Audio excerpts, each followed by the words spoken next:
If you want to know where the white devils are, Mr. Louis Farrakhan, I can tell you right now they run the Democratic Party 100%, and they've got black people in their web murdering your people, and they love it, and they think that people don't see them. Well, I see them, and I know who they are.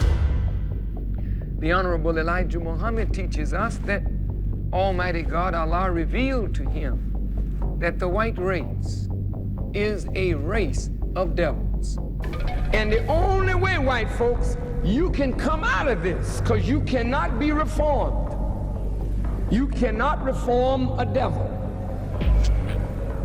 All the prophets tried and failed. You have to kill the devil. Devil meaning wicked by nature. What more could a devil do than what has been done to the black man of America? Won't you send these children out here with the thought of murder in their mind? Oh, yes, I am. It's putting to death time today. You know how mommy said when it's time to sleep, you've been raising hell all day? Betty, bye-bye. Time to go bye-bye. Time to go to sleep. Well, it's time for the white man's mind to be put to eternal rest. Any human being who gives themselves over to the doing of evil could be considered a devil. It is the divine power of Almighty God, Allah, that is now bringing about the destruction of the United States of America.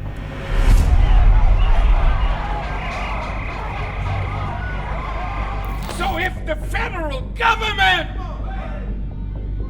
will not intercede in our affairs, then we must rise up and kill those who kill us. We want some of this earth, or we'll tear this goddamn country up. Stop them and kill them and let them feel the pain of death that we are feeling. Gentlemen, we're going to interview Louis Farrakhan. Doesn't do a lot of interviews. We're flying out this Sunday. Sunday afternoon. Sunday, what time? At 3 o'clock. We're interviewing him on the 4th. I agree with a lot of stuff he says about Planned Parenthood, vaccines, false flag terror. He's a very interesting guy. I want to talk to him about Malcolm X, you name it. I don't agree with, white people can't be reformed and they're the devil. He hadn't said that in a long time. But I'm going to really see how much he's evolved or grown. And I'm really just seeking to open up a dialogue because somebody like Louis Farrakhan is so key when it comes to stopping the big foundations and the social engineers in this country and around the world to really start a race war or divide and conquer. I mean, nobody's winning with this war against Islam overseas that's just really causing a Sunni Shiite civil war. Nobody's winning with the males versus the females and the whole feminist thing. I want to hear what he thinks about political correctness and so much more, because the last few years, I see Louis Farrakhan saying more and more things that I agree with, and then occasionally saying something that I disagree with. The Constitution warns that America must never let anyone set up a central bank. Right now, the President of the United States is given authority to assassinate American citizens. But I want to go over some of this research that you guys have done, that their people have sent us as well. And hopefully we can do an interview that's really deep and that isn't just, picked up by the tabloids with whatever zingers he throws in there. And certainly you're not going to avoid that. But I really kind of want to find the real Louis Farrakhan here. Louis Walcott from Boston. Louis Walcott, front and center. Louis. Fiddler, I see you're quite a fellow up there in Boston. It says here that you're a track runner at English High School and that you've equaled every record in school, right? Yes, and I hope to break some next year when I put on a little more weight. You do, huh? Yes. How about your violin? Can you play that as fast as you can run? Well, not quite, but I've got a lot to learn. I hope to break some records with this someday. You're just a champion at heart, aren't you? The system doesn't want this. us going out to interview this guy. We're supposed to be kept in our little electronic ghettos. We're supposed to be kept on our little reservations, our little plantations. That's what Google does now, is sends you news you agree with. We want to go actually try to work with people and talk to people and humanize it, because that's the last thing the globalists want.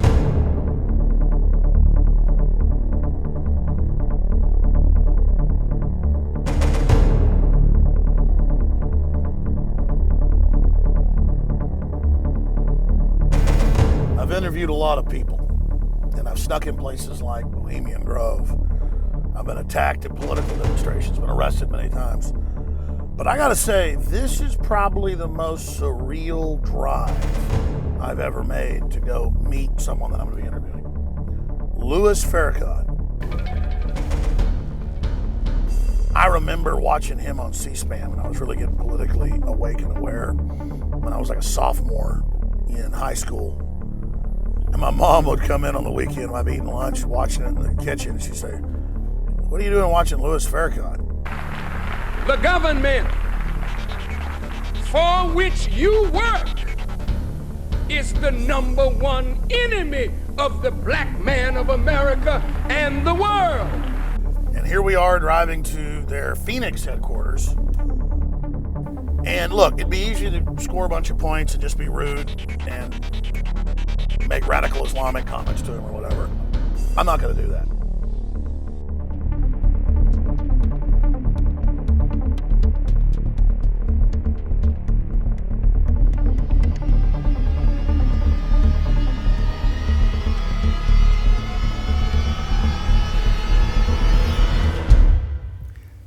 Thank you so much, Mr. Jones, for honoring us with your presence.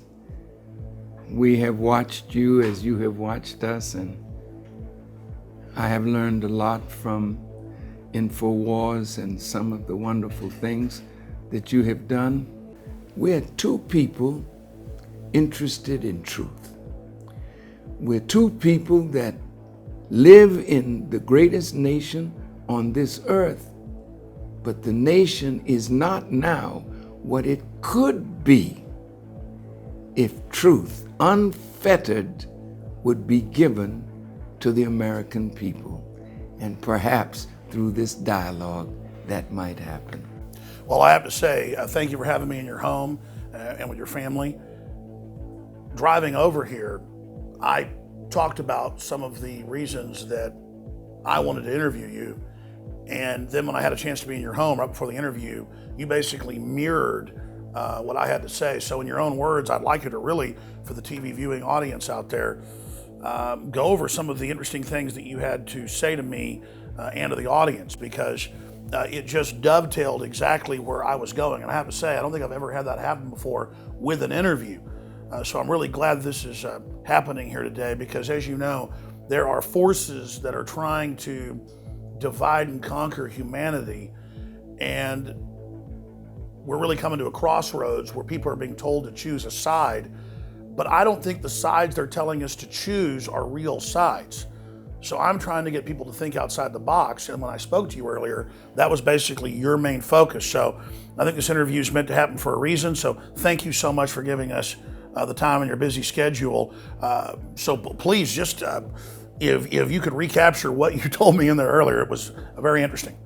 In the teachings of the Honorable Elijah Muhammad, his great teacher, Master Farrakhan Muhammad, who came to enliven the black people in particular, he taught us that he never used color in this question and answer. He asked the question, who are the 85%?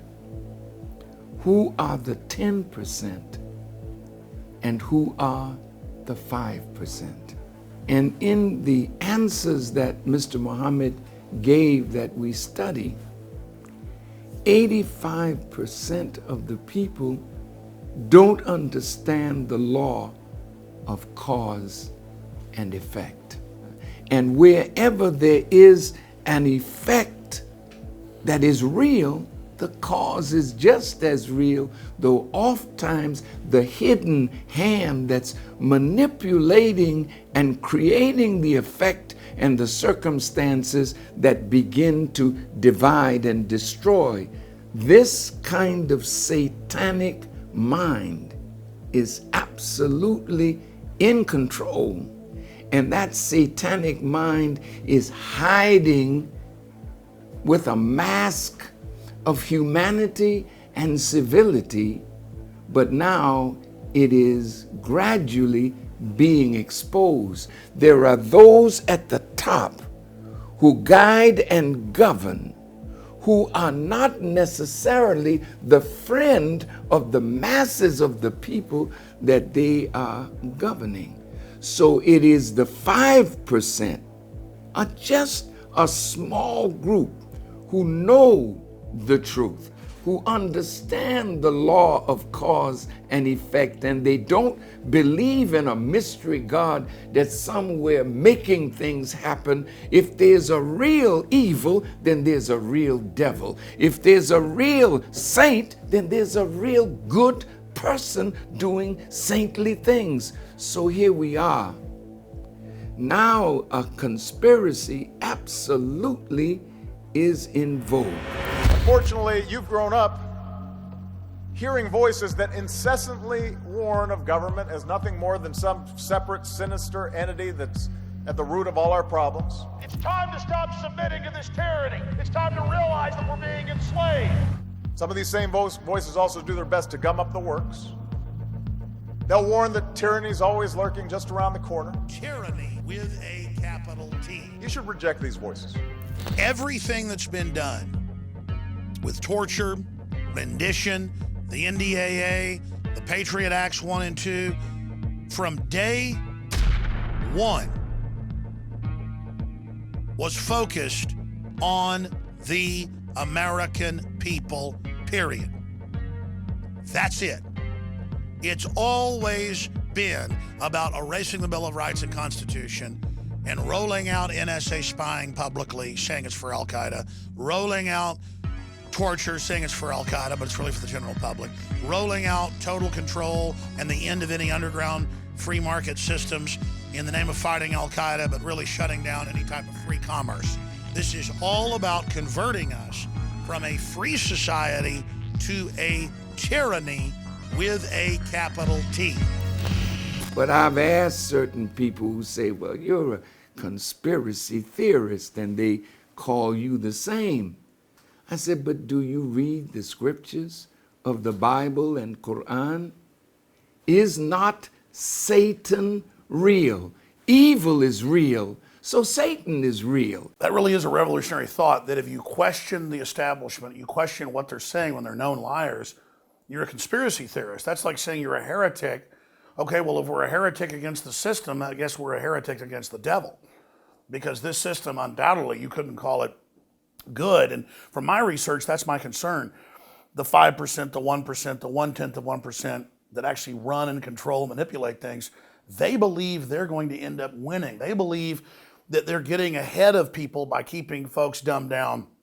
But common sense shows, and just my gut tells me, you don't screw people over and then long term get away with it. It comes back on you. And I think the people serving this system are some of the most deceived out there, because they know how the world really works, but they've decided to basically try to screw over their fellow humans as if they're going to get ahead by doing that. I mean, just anybody who's God-fearing in their gut level has to know that's a lie. Well, Mr. Jones, in reality, there are those who go along to get along.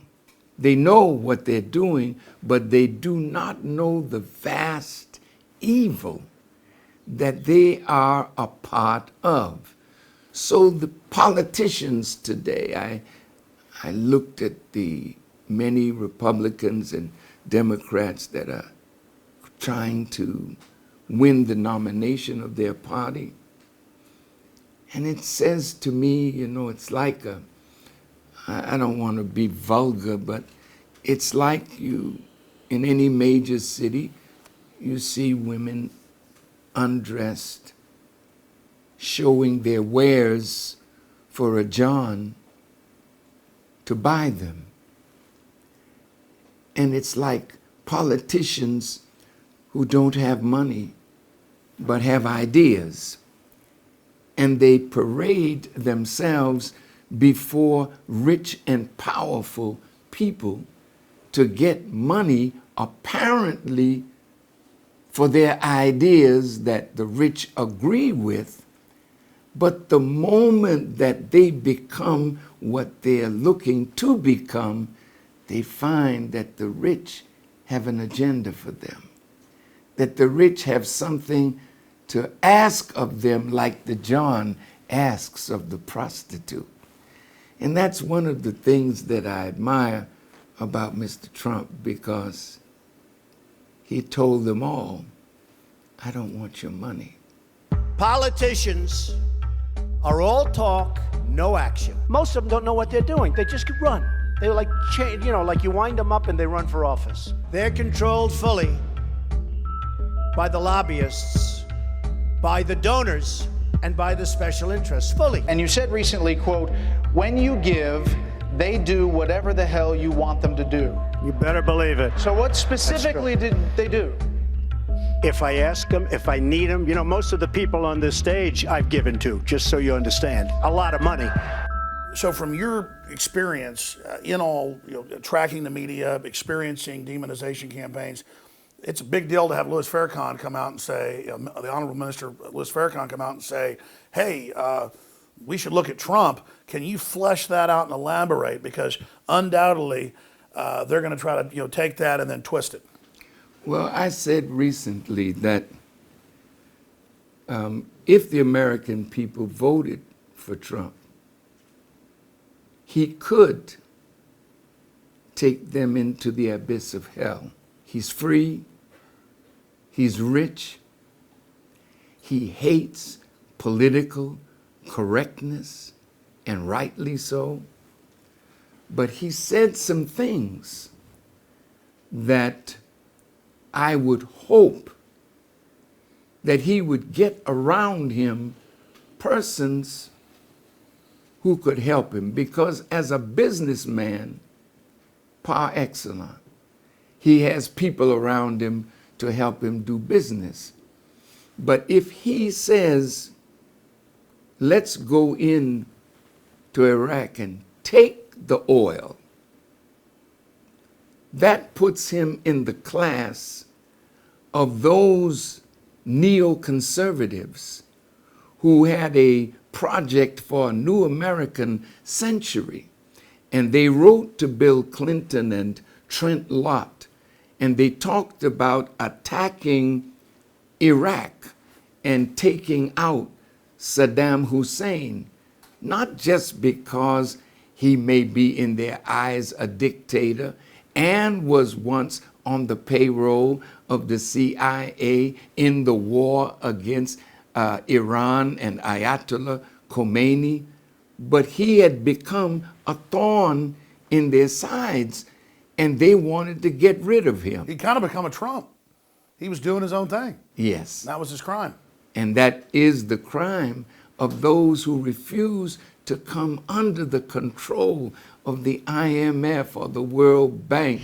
Donald J. Trump is calling for a total and complete shutdown of Muslims entering the United States until our country's representatives can figure out what the hell is going on.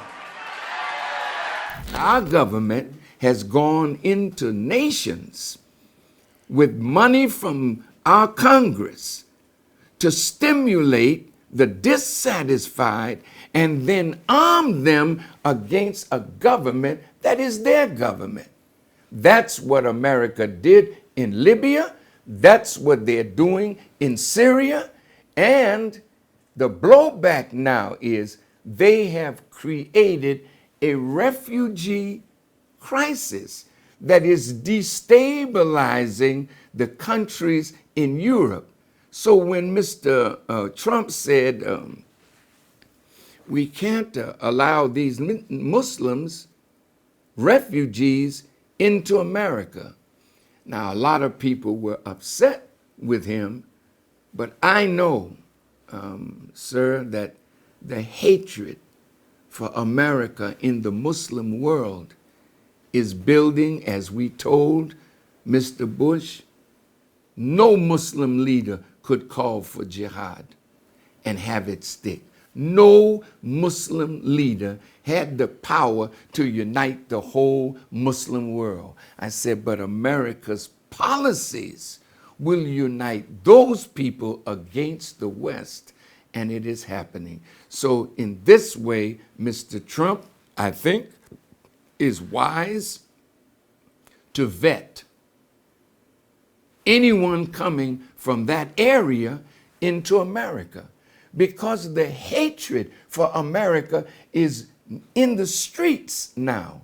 So if those people are refugees and America feels I gotta let 10,000 of them in because America created the problem. Now, if you let them in and you don't vet them carefully, you might be letting in your own destruction. We have before us the opportunity to forge for ourselves and for future generations a new world order, a world where the rule of law, not the law of the jungle, governs the conduct of nations. When we are successful, and we will be, we have a real chance at this new world order, an order in which a credible United Nations can use its peacekeeping role to fulfill the promise and vision of the UN's founders. No matter how hard the schemers plan to destroy the good that can come to the people with proper governance, they are losing and they will lose, because they have set a trap, but they're getting caught in their own trap. The American people are waking up. The masses all over the earth are beginning to rise. And that's why Zbigniew Brzezinski said, namely in earlier times, it was easier to control 1 million people, literally. It was easier to control 1 million people than physically to kill 1 million people. Today, it is infinitely easier to kill 1 million people than to control 1 million people. So all kinds of schemes are developing to kill mass populations. And you may have heard us say that the gentleman that was the Secretary of State under Nixon, Mr. Kissinger, developed this memo called Memo 200, in which he said that 2 billion people on this earth had to be culled because the resources of the earth are getting shorter, the population getting more, so we got to kill billions of people. And it's going on as we speak. The radical, you call them the pharmaceutical companies. Who goes against them? Nobody. Who goes against the gun lobby? Nobody. They don't have the power to change it. It's not that the American people shouldn't have guns. That's what the Constitution declares. We as Muslims, our leader told us, no weapons, not even as much as a penknife, because in our homes, the Nation of Islam has taught hundreds of thousands of people, and in the nation, you never hear Muslim killing Muslim in an argument, because we are taught that it's the truth that settles all arguments. So we don't have a gun to reach for or a knife to reach for. We reach for our intelligence and we argue over the truth. What is the truth? And if the truth is from my wife and it condemns an action of mine, I have to bow down to the truth. I can't raise my fist and strike her because it's against our law.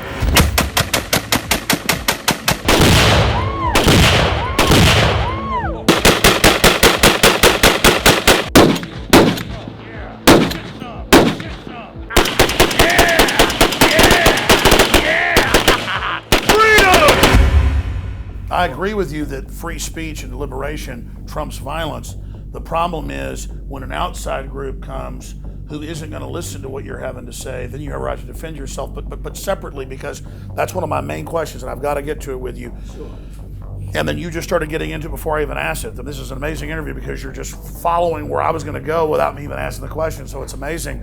But eugenics. Yes, 1,100 people get shot by the police every year and killed. In some cases, in fact, in a lot of cases, it's in the wrong. Sometimes bad officers get away with it. I've written books on the subject. I've criticized it. I'm the guy that tried to expose the police state. But the police are only one small part of the police state. And for me, it becomes a scapegoat when we just make it about them and then project what bad officers do on other officers. And then I look separately at how they used hatred of police in Ukraine, George Soros did, to just now overthrow that government, not to empower the people, it was an elected government, but to create an even bigger crisis. So I see more than 1 million black people aborted every year on average. In some states, more than half the abortions are wonderful, beautiful black babies. And I don't hear a word about this from the liberal black leaders, the white black leaders, or any of them. I know you speak about it. And so I kind of measured, you got 1 million dead black people over here, chopped up babies. We know they're innocent. You can even watch some of the sonogram videos where they're fighting the scalpel with their hands and their feet. I don't care what color the baby is, they fight for their lives because they're red-blooded. And then over here, I've got 1,100 dead people. Maybe 1,000 of them are black. Let's say all 1,000 of them were murdered in cold blood. The system's telling me to get upset about that all day and make that my main focus. When over here, I've got 1 million dead black people and millions of dead white people and millions of dead other human beings. I think the greatest sin in the world is bringing children into the world. Delinquents, prisoners, all sorts of things just marked when they're born. And then I read Margaret Sanger going, we're going to pose as liberals. We're going to go into these black communities. We're going to buy off their preachers. We're going to get control of them, and we're going to get them in these big cities. And I look at the big liberal cities where they've taken the guns from the black people, where they've shipped the drugs in, where they've got the Planned Parenthood on every corner. And I tell you, growing up around conservatives, libertarians, I never heard racist talk in Dallas, Texas. When I started hearing the racist talk was when I would get around liberals and Democrats and people when I was in college and when I was getting politically involved. I'd have white liberals and black liberals come up to me and they say, nobody wants these trashy black scum, and if you want them, you take them. Why are you so worried about a zygote? Ultimately, your sympathies do not lie with black people. They lie with your racist white middle class agenda, and that's where it will always lie, and you will be destroyed holding that line. Okay, I adopted 2 children. Oh, good for you, white savior. Aren't you so proud? They're not white.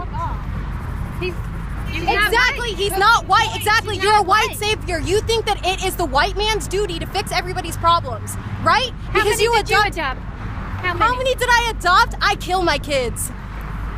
How many did I adopt? I kill my kids. I kill my kids. Kill babies, I pay for that. You know something? I pay all my money for that. I get free abortions on demand without apology. You are wicked as Yep, hell. and I'm going to hell. Yeah, I still pay to kill babies though. Really? Oh yeah. How do you get your abortions paid for? I pay for them. I thought you said How many free. do you pay for? Upwards of 50. Really? Oh yeah. Wow, you must make I raise money from the community for it. Oh, you don't use your money?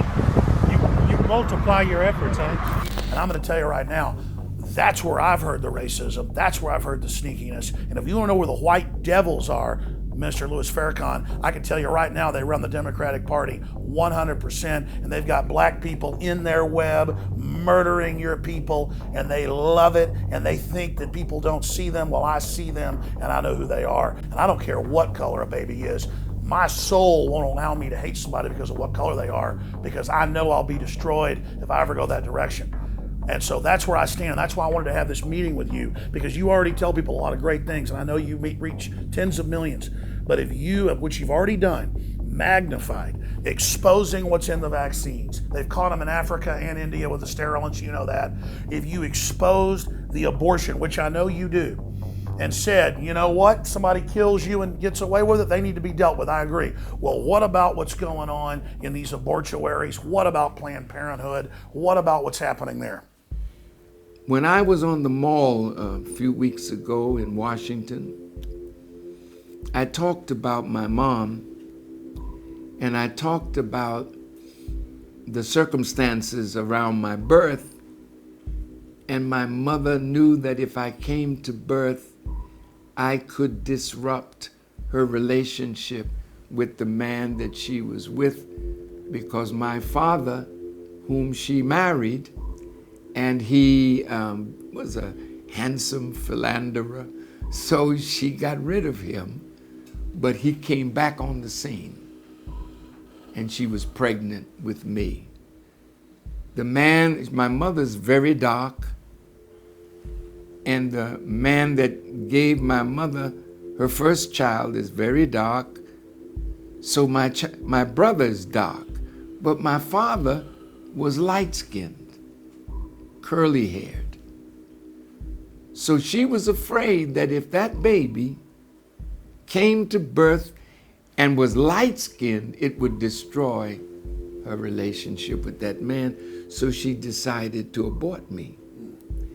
And she tried 3 times to abort me, and on the 3rd time, in those days, she used a hanger, and she was unsuccessful, and I came to birth.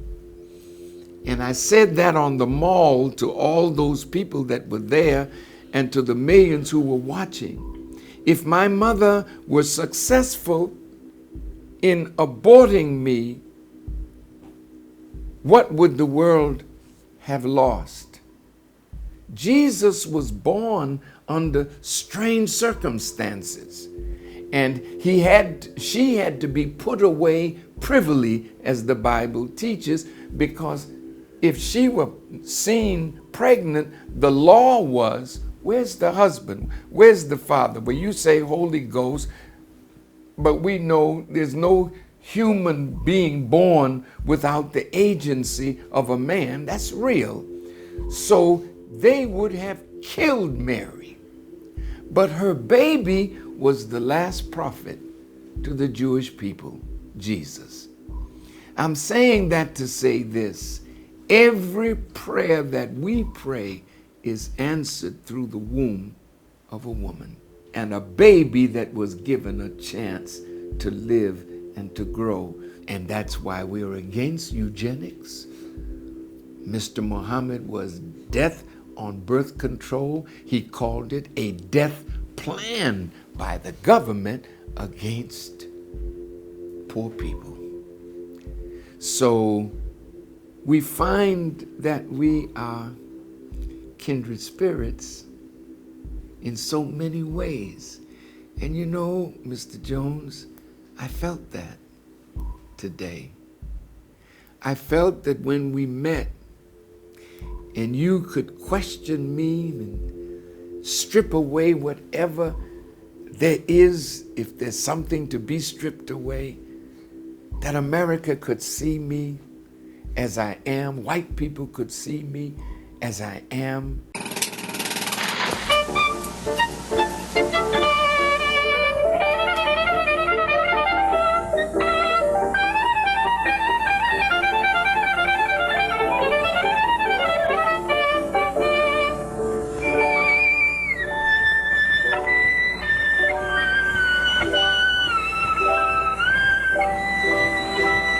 How dare you put yourself in that position as a moral judge?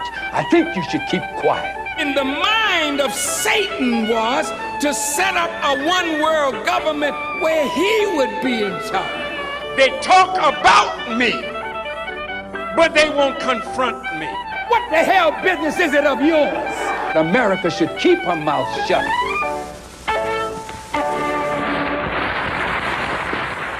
I didn't mean to be so fiery. No, that's good. That's good. That's my passion. As a student of my teacher, I think I should always be dignified in my expression, although sometimes in passion I lose it. Absolutely.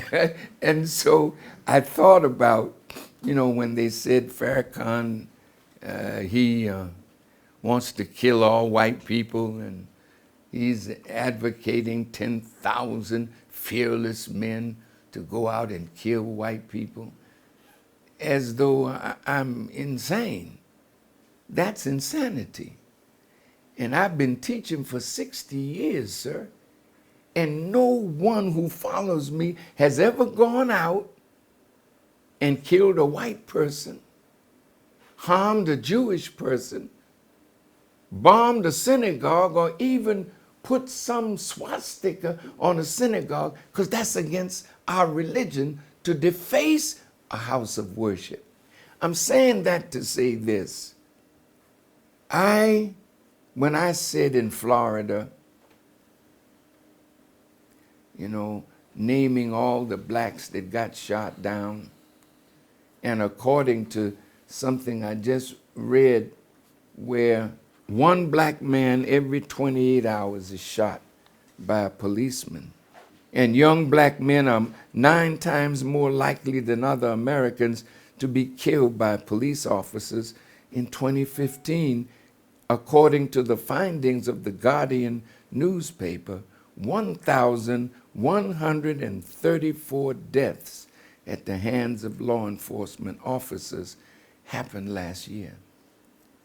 As a black man who loves my people, I'm grieved not only at police killing us, but I am grieved at our killing of each other, which sometimes is 10 times more than what white policemen have done. So in my passion against that, and this has been gradually increasing with me over the years, I said, if the federal government does not intercede to see that justice comes to us, because that's the government's job. It's not my job to kill my killer. It's the government's job to arrest the killer, bring them before a court of law, and punish them for their misdeed. But when the government fails to do it, what are we to do? We have to defend our lives. And so I said, stalk them wherever you find them.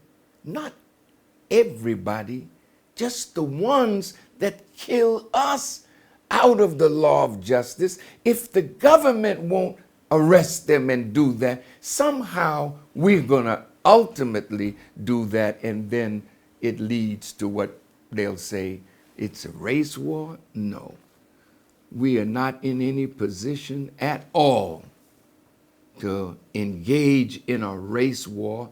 It's ridiculous, it's destructive, it's suicidal. However, persecution in the Quran, it says, is worse than slaughter. And you talk about 1776. Hitler took the guns. Stalin took the guns. Mao took the guns. Fidel Castro took the guns. Hugo Chavez took the guns. And I'm here to tell you, 1776 will commence again if you try to take our firearms. Doesn't matter how many lemmings you get out there on the street begging for them to have their guns taken. We will not relinquish them. Do you understand? And you are so right. But in 1776, America had enough. The colonial people under Britain had enough.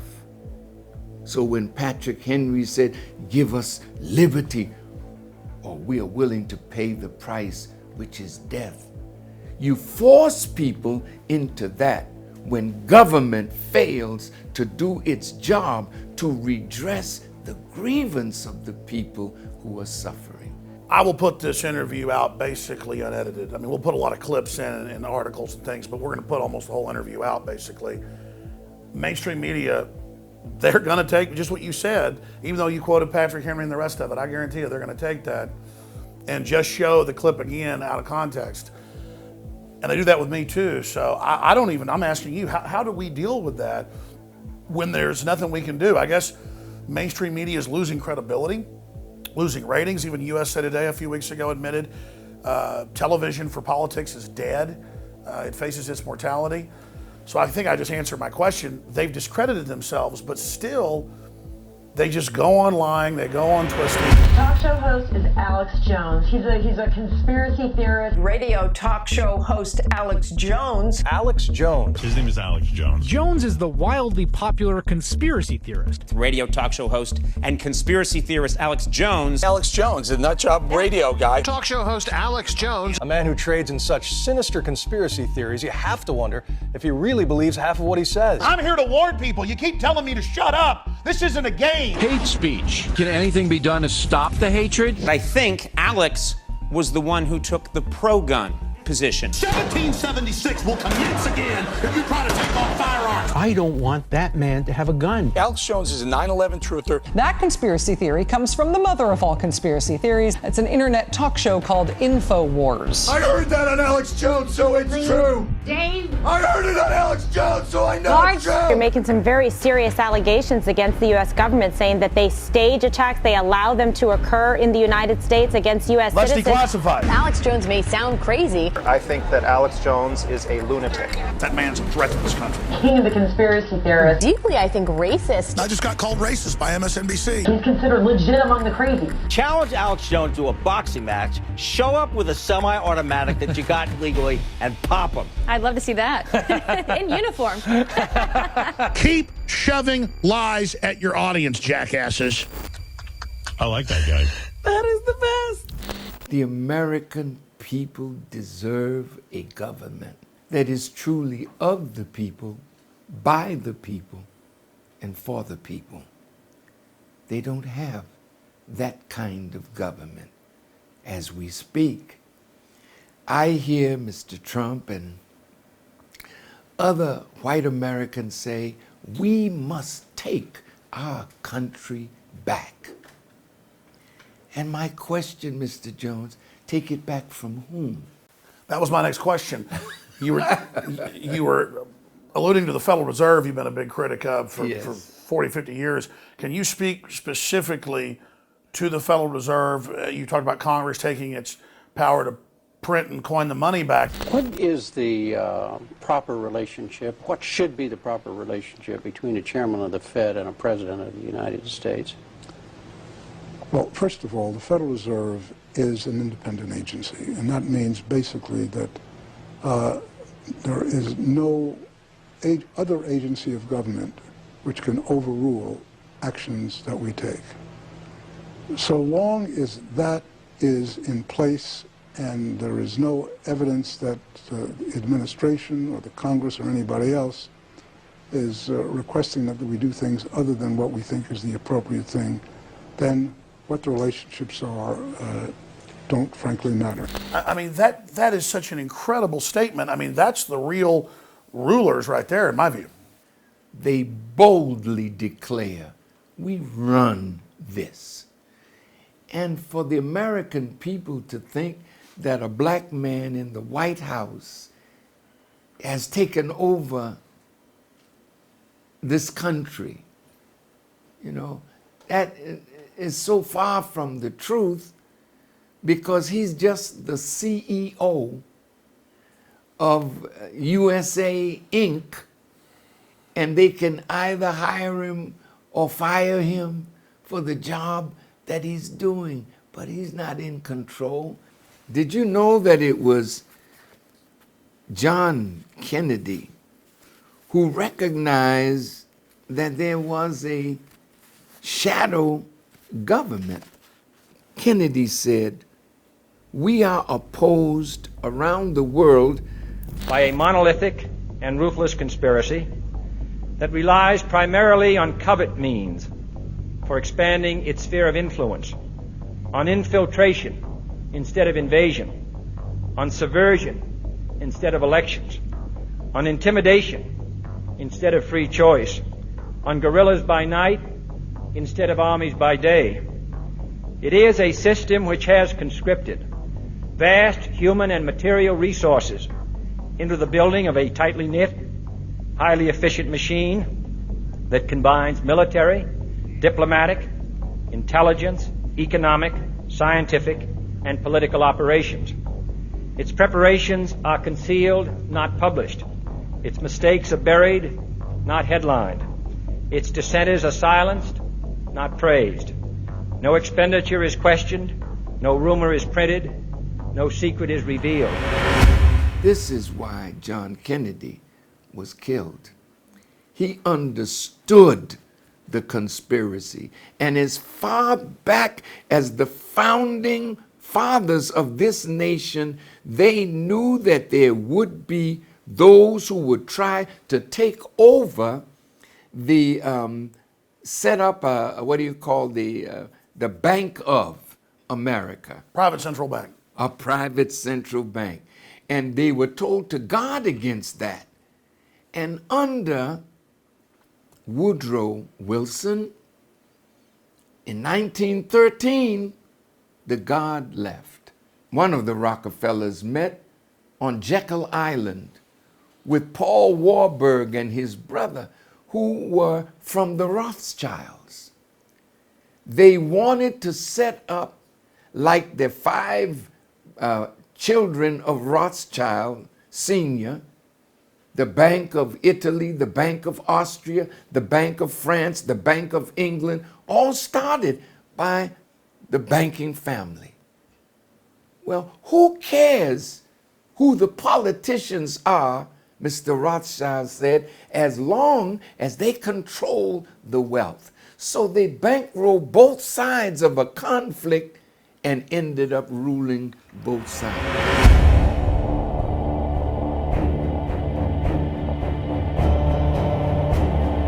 Fighters say they often manage to defeat much larger armies, like the Iraqi military, because they're not afraid to die. Al-Qaeda in Iraq 4 years ago was allowed to set up bases in the west of Iraq and invade eastern Syria. They started the civil war 4 years ago in Syria. They were given massive funding. They're 65%, according to NATO, of the rebel force. The Council on Foreign Relations last year had the headline, "Why We Need Al-Qaeda." And they said, give them air support to take over the country and we'll remove them later. Boom. I know Obama is just a pitch man, a CEO, as you say, but at the same time, I didn't support him or McCain because I was just hoping that Obama would come in and actually bring reconciliation. How naive I was. Clearly the systems used him to create racial division, all these problems. Look at what they did to Gaddafi. A Republican couldn't have gotten away with that. Imagine if Bush would have been doing that, what you would have had to say about him. I know you had strong words for Obama, but now Obama, Hillary, the neocons behind him, turning loose a multi-100,000-man army to run around murdering all these innocent people, killing Muslims, killing Christians, and then our media sits there and tries to spin it when Anderson Cooper is endorsing the rebels in Libya, in Egypt, in places like we see in Syria. And then even our arch allies, the Egyptians, go and join the Russians now, and it's on national TV there and in their print that our government runs ISIS and Al-Qaeda. Another threat that President Obama mentioned was ISIS. Well, who on earth armed them? Who helped to arm the Syrians that were fighting against Assad? Who created the necessary political climate that facilitated this situation? Who pushed for the delivery of arms to the area? Do you really not understand as to who is fighting in Syria?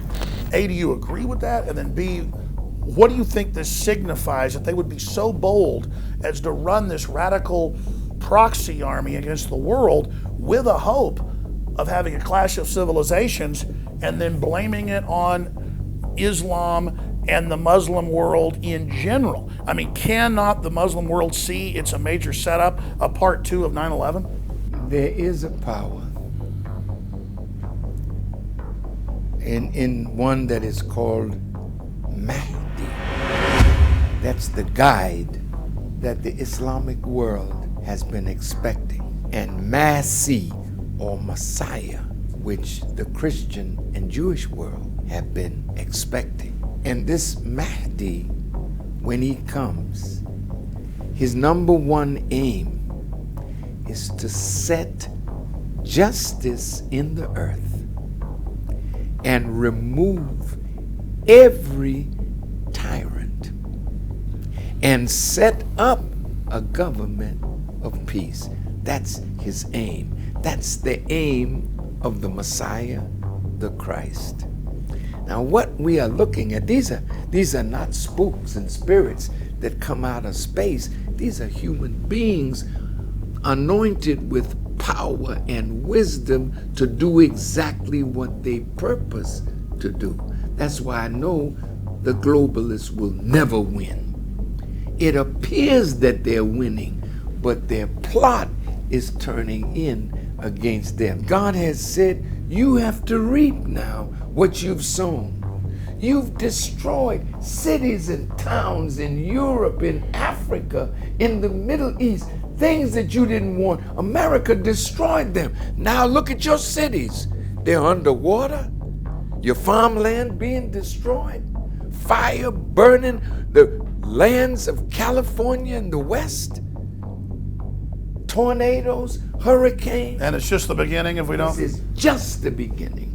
And that is what I wanted to say about whoever will be our president.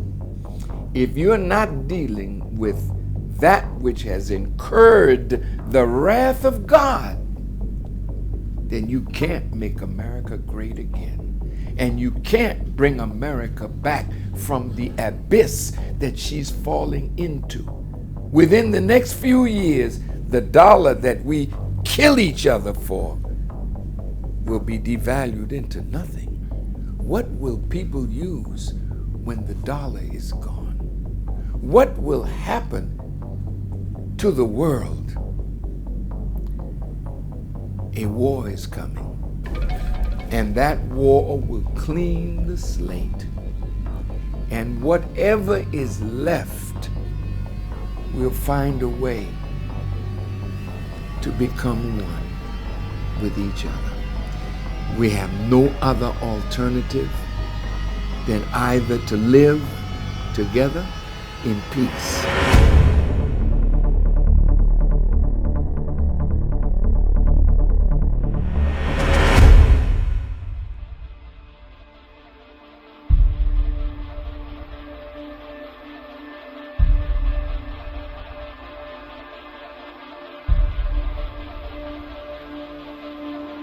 We have gangsters running this country.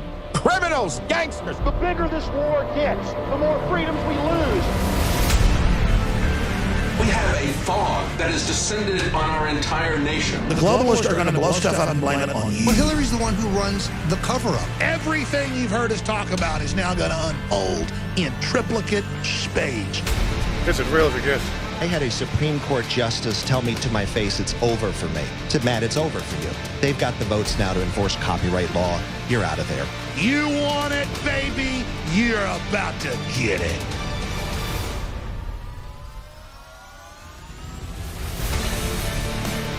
We didn't meet the British at Concord Bridge to serve tea, be tolerant, and see how many guns or what kind of guns they came to take.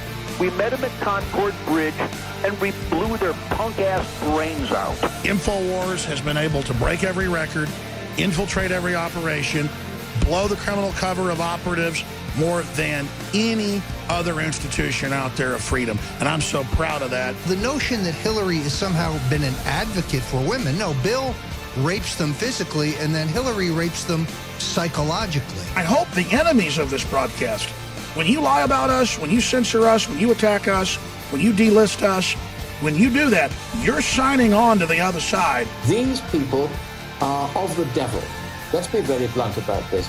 Raise hell and demand accountability. It is the most corrupt, degenerate, criminal government in American history. From the front lines of the information war, it's Alex Jones. The crowd is now moving forward toward the barrier. The police have been telling everybody they're going to shoot if we don't move back. Their defeat will be ultimately a crushing one.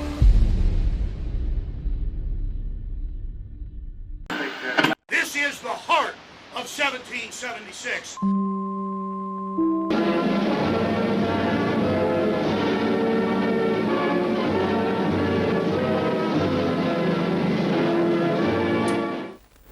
globalists have controlled the mainstream media for a long time, but now they're expanding and making the weaponization even more vicious and deceptive. All the major networks are state-run. We are partnering this year with the NFL. The NFL has become a political weapon against the Second Amendment and pushes Obamacare. MSNBC tells us that our children belong to the state. We have to break through our kind of private idea that kids belong to their parents or kids belong to their families and recognize that kids belong to whole communities. It is more important than ever to realize that we are not the alternative media. We are the true media. The establishment dinosaur press is dying. We are in an information war, and we are losing that war. Join us at InfoWarsNews.com and PrisonPlanet.tv. Members can share their memberships with up to 11 people. By subscribing, you will literally be buying war bonds in the info war to expand our operation in the face of the tyrants. Join us at PrisonPlanet.tv.